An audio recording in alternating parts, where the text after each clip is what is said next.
opportunity to be with Sadhguru today. I will leverage technology today to participate in this program organized by Isha Foundation. Moreover, I will take the first available opportunity to visit Coimbatore and be benefited by the spiritual guidance of Sadhguru. Friends, yoga has achieved new heights of recognition and acceptance in the last few years. Under the able guidance of our Prime Minister and with the active cooperation of people of our country, yoga has become a new identity of India today. It is a matter of great pride for every Indian today. The International Yoga Day is being organized on a large scale across the world. Some time ago, taking special interest in the popularization of yoga, our Honorable Prime Minister urged all the heads of the states as well as the village pradhans to embrace this great heritage of India. As a result, from Fiji in the east to San Francisco in the west, from top leadership to the common people, to people of all castes, creeds, nationalities and races have embraced yoga and have joined this Yoga Day celebrations. Our Honorable Prime Minister Sri Narendra Modi had, while addressing the UN General Assembly, called upon the world community to celebrate Yoga Day. The adoption of this resolution by the United Nations was certainly a big step towards the welfare of humanity. Yoga gained further recognition worldwide when it was included by UNESCO in the representative list of the intangible cultural heritage of humanity on the 1st of December 2016. My dear friends, among many definitions of yoga, one of the most appropriate is Yogaschitta Vrittihi Nirodha, that is the cessation of the mind instinct, that is chit, so that we are not mere slaves of our instincts and desires, but are their masters. In layman terms, it means something like controlling of our thoughts, our emotions, our tendencies and motivations, and training them in the positive direction. Yoga is not merely a good means of attaining physical fitness through asanas, it is much more than that. Yoga is also a means to connect a person to oneself by removing the restlessness and confusion inherent in our worldly existence. It is a medium to connect to oneself. Yoga is a means of knowing oneself in solitude. Today is the International Yoga Day. I congratulate and wish you all the best for this day. Our body and our mind are inextricably linked to each other. Yoga keeps our body and mind healthy. Similarly, our health also depends on the quality of surrounding air and soil as well. We have a saying, Dharmo Rakshati Rakshita, that is, whoever protects Dharma, Dharma protects him. The same is true for both yoga and soil. That is, those who practice yoga and conserve soil, yoga and soil pave the way for their well-being and prosperity. Friends, Guru has a very exalted status in our culture and tradition. He is given the status of Brahma, Vishnu, Mahesh and Parameshwar. The literal meaning of Guru is great.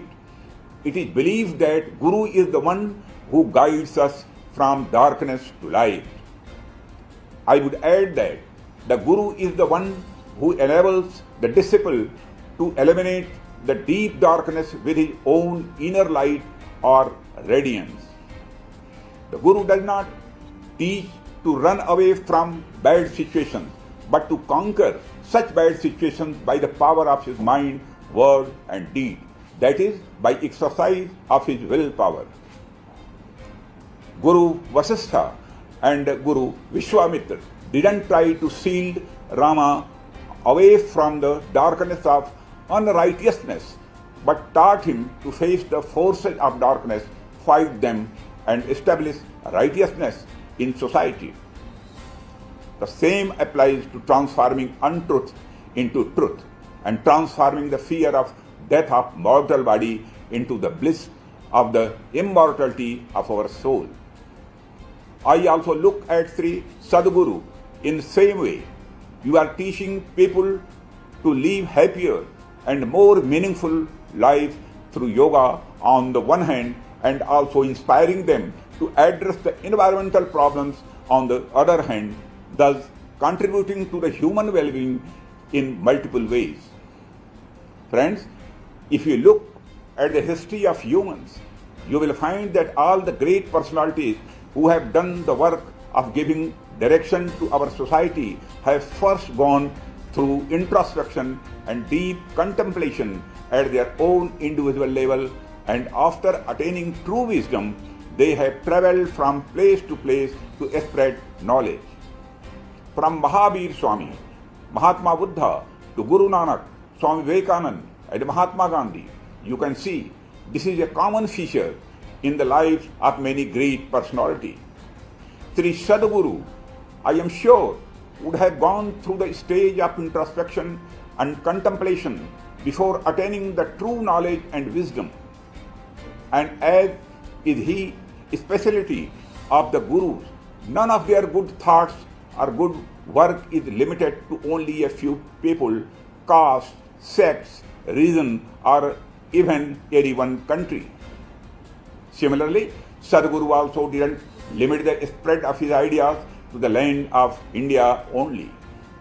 To spread his wisdom, he has travelled to many countries of the world.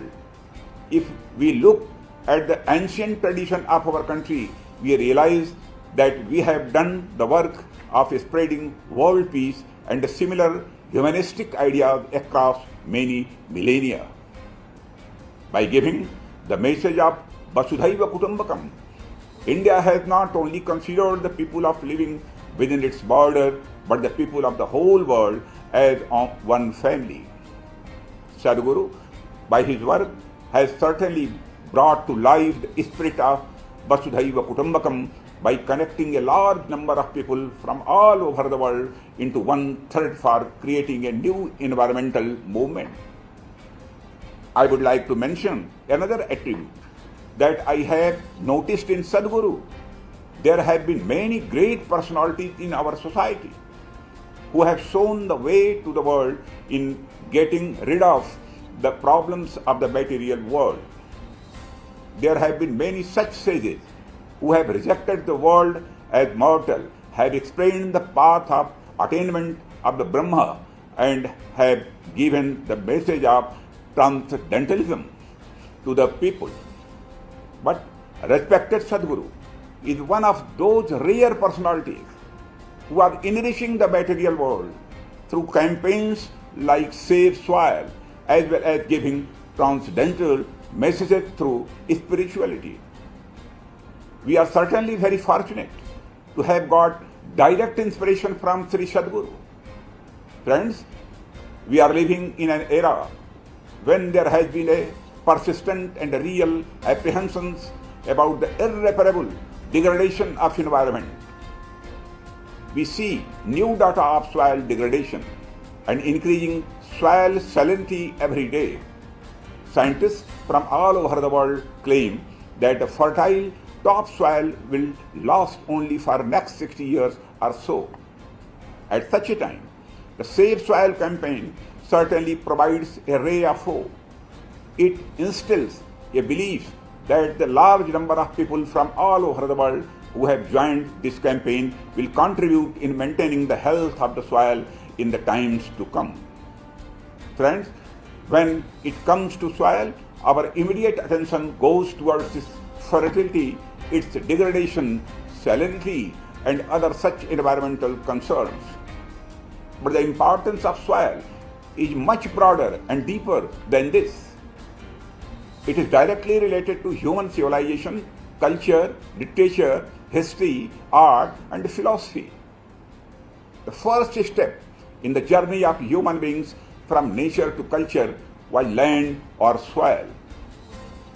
Here nature refers to the original state of creation, that is, the stage of hunter-gatherers, and culture refers to practice of agriculture which initiated the journey of human civilization.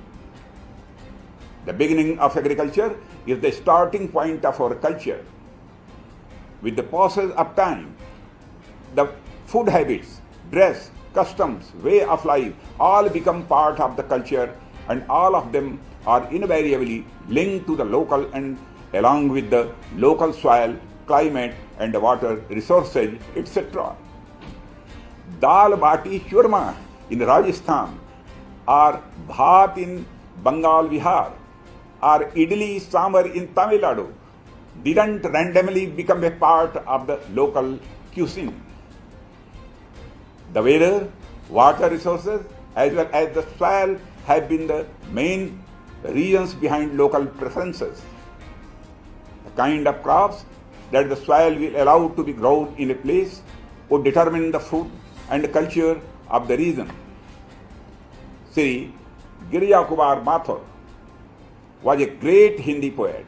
In a few words, he presents this in a wonderful way, stating that the piercing or soil by plough, a metaphor of the coming together of nature and the human effort, give birth to the human civilization. I want to share it with you. हल की जिसकी नोक से बेजान मिट्टी झूम उठती, सभ्यता का चांद खिलता, जंगलों की रात मिटती. When man progressed from uncivilized existence to civilization, he progressed only because of the land covered with bountiful fertile soil. In our culture, rivers like Ganga, Yamuna, Krishna, Kaveri, Narmada and Godavari have been recognized as mothers. There is a good reason behind this. Who is a mother? The one who gives us life and nurtures us. Rivers do the same thing. On the one hand, they provide us with abundant water. On the other, they continue to make the land fertile and enrich our life by bringing different types of soils from far and wide. The best example of how land and soil make up our history is the emergence and development of many of the world's civilizations. Be it the Indus Valley civilization, the Mesopotamian civilization, the Babylonian civilization, or the Greek civilization, all have been connected by rivers in some way or the other. Rivers are the mother of civilizations. Therefore, whether it is the divine Vedas or the Holy Bible, the Guru Granth Sahib or the Quran Sharif, the Avesta or the Talmud, rivers have an important place in all the ancient religious texts. Inevitably, we see the effect of our soil on art, literature, philosophy, etc. In fact, every aspect of life. There is a very close relationship between land and security as well. Such land, where soil productivity is high, there is peace and prosperity and less conflict. Whereas such land, where there is a lack of soil productivity and natural resources, there is a greater possibility of conflict and deprivation. Some commentators believe that there has been a breakdown in internal security in the Middle East or some African countries in the past because there was a shortage in natural resources like agricultural productivity and water. Whereas, fortunately, our country has never faced such a situation. Probably understanding the importance and the greatness of the land which sustains us, our ancestors had said, Mata Bhumihi Putroham Pratibhya, that is, the land is our mother and we are all its sons. And this is the reason why Bhumi Puja is done before initiating a new construction in this country. It is in this way of puja that permission and blessing are taken from the land so that the construction work can be completed without any hindrance. It is also a good way to show our gratitude towards the land which has given us everything. Soil is not just soil, but the soul of our society and culture. In such a situation, the campaign of Save Soil is being run vigorously by all of you. It is not only an effort to protect the most important layer of the earth, but a great effort to preserve the human civilization and culture.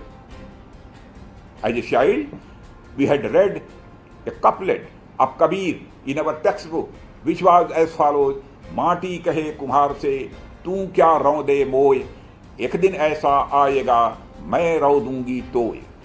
At that time, we used to take its meaning in the context of Jiva, Maya and Jagat. But that couplet is equally relevant in our ordinary life also. Humans have degraded and overexploited the land in the name of development through deforestation, excessive irrigation, overextension of groundwater, overuse of fertilizers, and various types of construction works. We have either swallowed the land, depleted the soil, or left it as a wasteland.